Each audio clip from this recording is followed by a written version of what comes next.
good morning, Michael. Good morning, sir. Good morning, Mrs. Smear. Yes, well, we'll dispense with the good mornings if you don't mind. I haven't got time for good mornings. As you wish. Now, you wanted to discuss something with me. I think you know why I'm here. I don't think I do. Tell him. Tell me what? Tell him what you told your mother last night. Come on. Sexual intercourse Can often bring up pregnancy in the adult female. can often bring about pregnancy in the adult female, yes. Yes? You heard that, did you?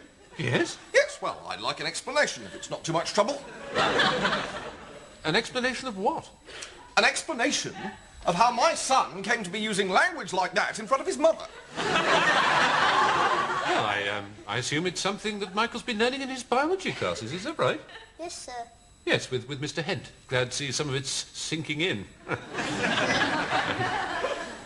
Well, this is a turn-up and no mistake. What is? I didn't imagine you'd be quite so barefaced about it. About what?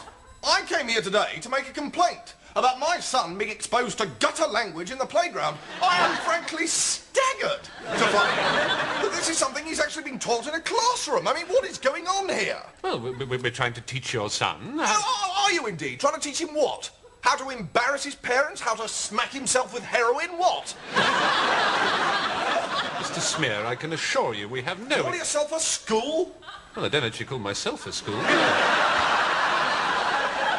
be ashamed of yourself, filling a young lad's head with filth like that. Well, let me tell you something about the real world. You're here to provide a service. Well, that's quite right. Oh, well, that's quite right. Yes, well, I'm not happy with it.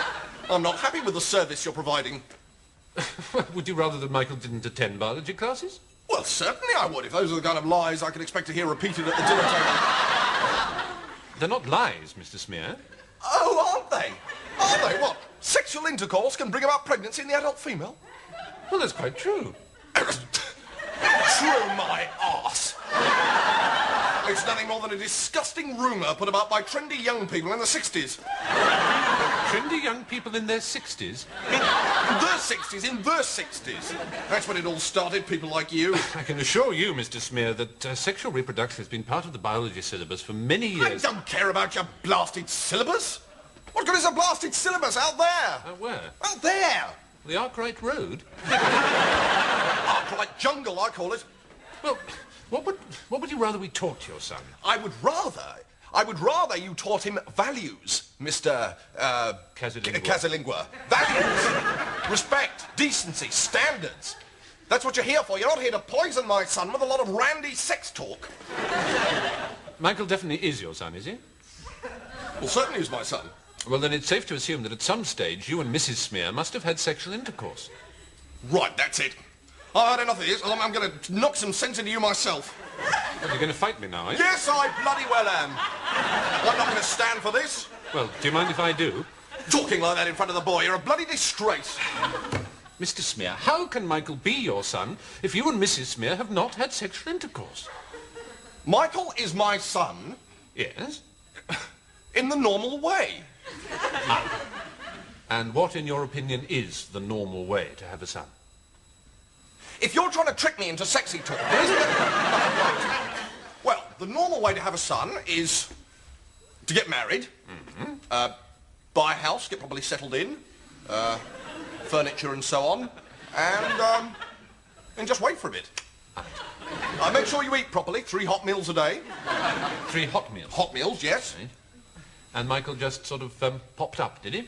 Yes, well, of course, it's a few years ago now, but I think, yes, one day he was just there. And at no stage did you or Mrs. Smear engage in any act of sexual intimacy? Yes, it's very hard for you to believe, isn't it? It's very hard for you to believe that there's still some of us who can bring a child into this world without recourse to cannabis and government handouts. Well, I don't know what to say. No, I bet you don't. It's not every day a consumer stands up to you and makes demands, is it? Well, not of this nature, certainly. No, well, welcome to the harsh realities of the marketplace, Mr. Casalingua. Right, okay, so what do you want me to do? Well, it's perfectly obvious, isn't it? Not to me. Well, I mean, if I go to Littlewoods and say that I'm not happy with a cardigan, for example, well, they'll change it for me, and gladly. You want me to change your son? Well, of course I do. Mine is soiled now. I'm afraid we don't have any spare sons. Typical, isn't it? Well, what have you got of equal value?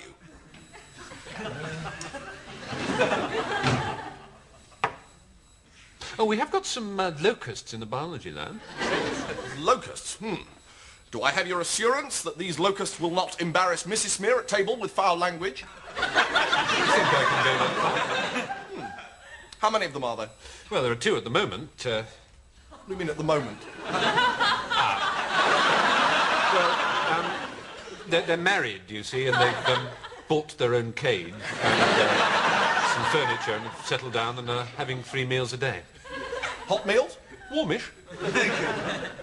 So Mrs. Smear might one day become a grandmother. It's a distinct possibility. She'd like that.